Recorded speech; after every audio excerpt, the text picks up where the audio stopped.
G'day guys. So this video is going to be what are we up to now? I think we're up to part 5 now of the HPI RS4 project speed series. So if you're new to the channel or you've just happened to stumble across this video, this is a series where I've taken a HPI RS4 Sport 3 chassis and I am having a go at making it a speed run car. Now, in the last video, I had a pretty good run with it. Found a nice area where it's straight's long enough, it's smooth, it's clean, and on Sundays, there's no one there.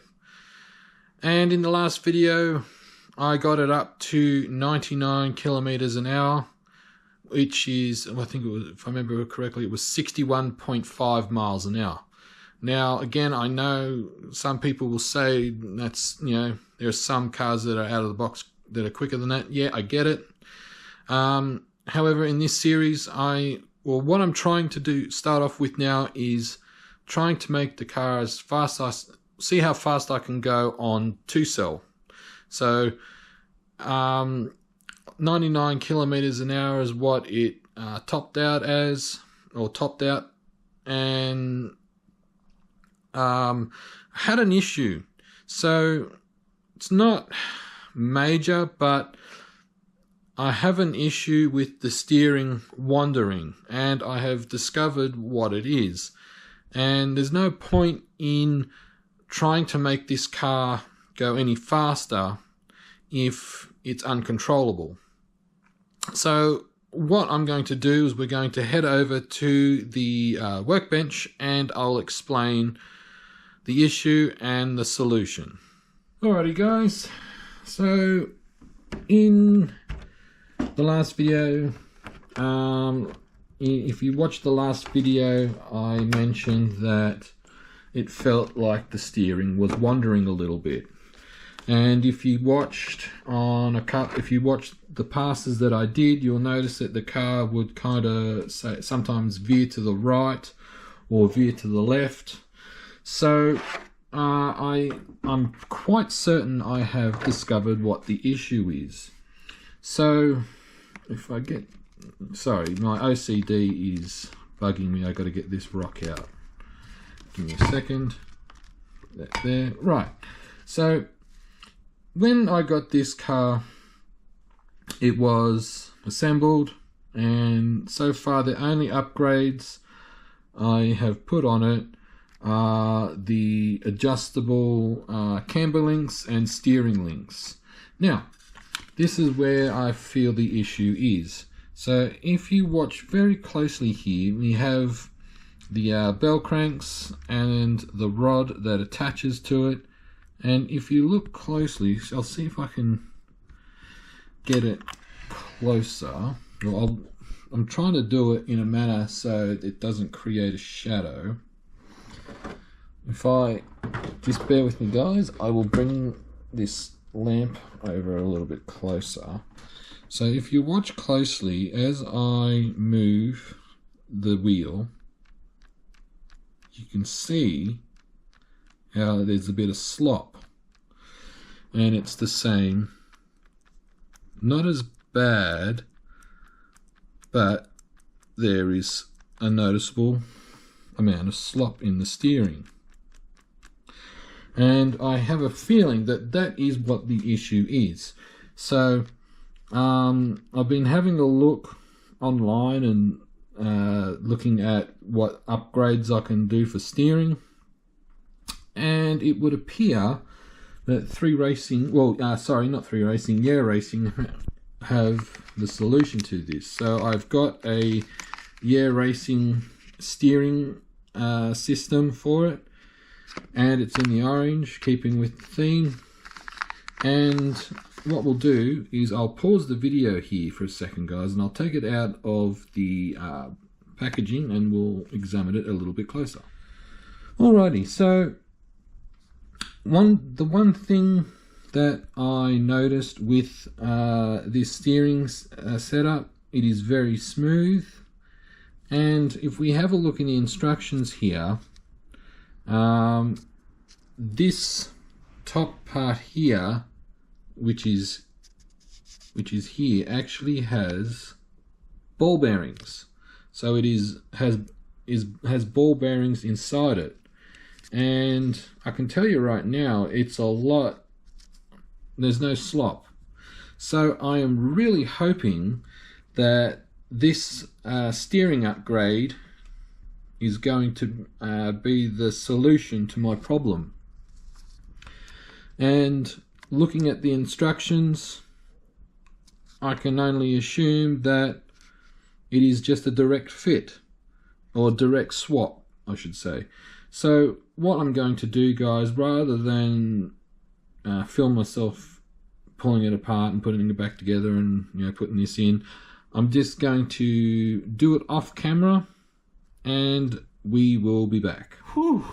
Well, guys, I am glad that I did not do a time lapse or just put the camera up on the tripod and started filming, because I tell you, that was one lesson in patience. As some of you are aware, this particular chassis, even though it is the Creator Edition, it doesn't come in kit form. It is probably about 95% assembled, and whoever built this used, I don't know, all the thread lock on each screw, and I tell you, that was one hell of a job trying to get those two screws off. Anyway, so it's all done, and I think I have done a thing. So as you remember from a few moments ago where I showed the steering, how there was all that slop, well, all that slop is gone. It is so much smoother, and it feels so much more, I guess you could say, direct. Another thing I will change on this car. So as if you've been watching this from the beginning, you'll remember that I was running a Can-Am shell before I ran the touring car shell. With the Can-Am shell, it was very low, and I found I actually had to make these carbon shock mounts here. I'm going to put the original ones back on, just to make sure that the suspension geometry is perfectly symmetrical. While I didn't really notice any, apart from the steering, I didn't notice anything else. So yeah, what I'm going to do is I'm going to put the original shock tower back on, and we'll test that. So I'll do that off camera as well. But what we'll do now is, so I'll put the original shock tower back on, and we are going to give this a test to see how it goes. Alrighty guys, we are at the test location. I'm going to be very cautious today. It is quite windy, and there's some trucks parked in the way. Not really in the way, but just making visibility a bit hard. But I will give it a test. What I will do is I'll make sure that the steering is trimmed properly first, and then I will record some runs, but we'll see how we go. Alright guys, I've actually moved up a little bit from where I was.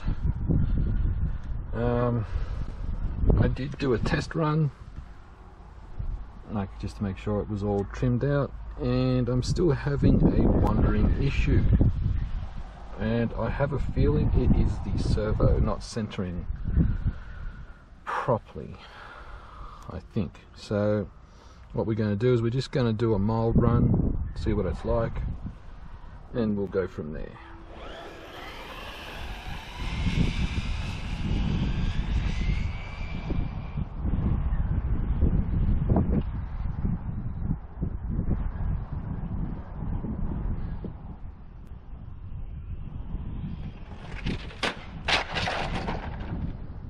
Well, shit. Alright guys, well, I'm going to have to go home and print a new wing.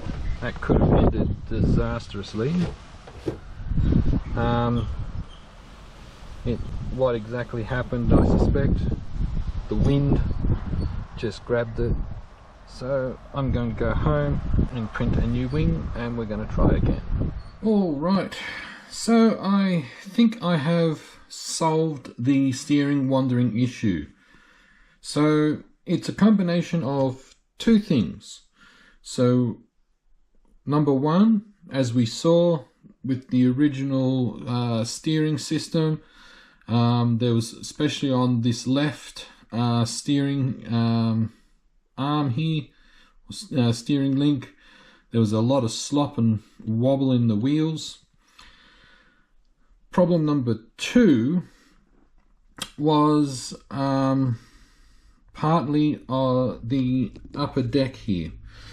Now what it was, so as I mentioned, I thought that it was my steering servo. However, this steering servo has never ever given me any trouble.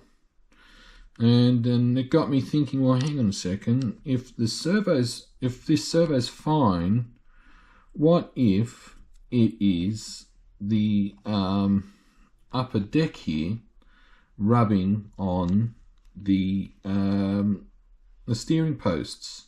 And it turns out that's what it was. So when it is, just give me a sec. So while it is while there are no screws there, it moves nice and free. However, when there is a considerable amount of pressure applied, ergo the screws going in and tightening down, the plastic was rubbing on the steering posts and causing it to bind. So what I'm going to try and do is hopefully I have some, I'm sorry if I'm trying to look at the screen and look at the car at the same time. So what I'm going to try and do is get some small shims to put, they only have to be like 0.2 millimeter thick shims to go on the top here or just inside, and so that way when I screw it down I don't have to. Actually, you know what, I reckon I can get away with not having screws in the top, because you got two screws here, you got two screws at the back holding that down, and this plastic is quite rigid. I reckon I can get away with not having screws in there. So I'm going to try that. The problem is I have to wait probably another week in between now and when I can run this again. I mean, I can run it during the week. However, I have to deal with traffic and I don't really want to do that. So it's going to be a while until I get to run this again, and it's going to be a while till this video comes out. But through the magic of video editing, it will be 1 week and we'll try again. Alrighty guys, take 2. So just to recap, the 2 screws that hold over the steering post there, I don't have them in back at the same spot. Even the broken fin is still there on the ground from last week, from when I was out here last. So what we'll do is we'll do a test just to see how the steering is going, and then we'll try a speed run. Alright, it's a bit windy, but let's see how we go. Oh yeah, that's much better.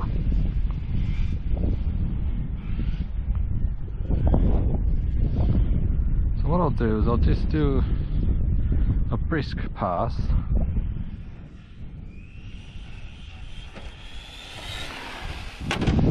Feels like it's cutting out. Don't know if that is the motor or...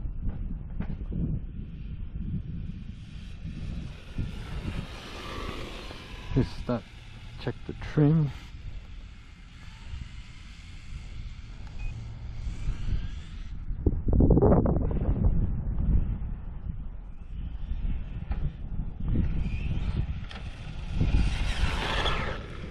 Something's not right.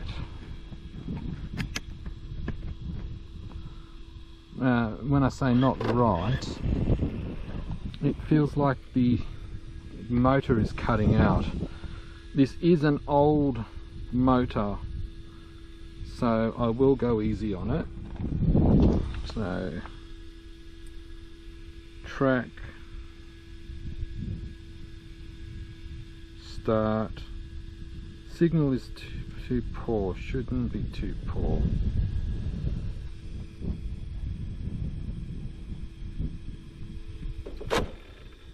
There we go. Alright.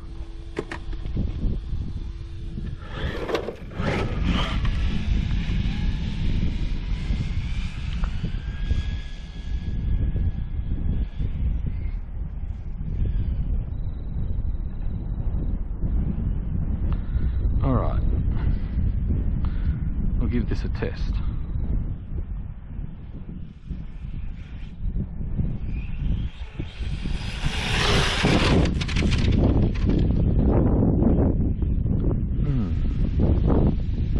Well, that wasn't super fast.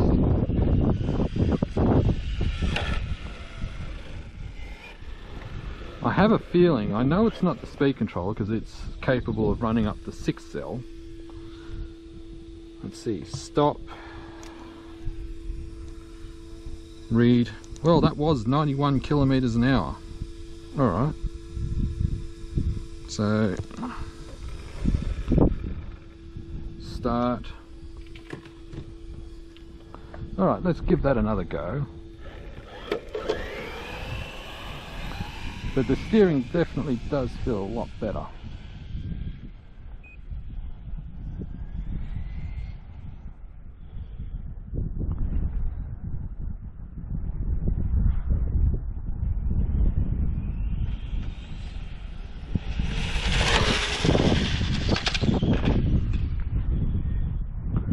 Wow, that was scooting.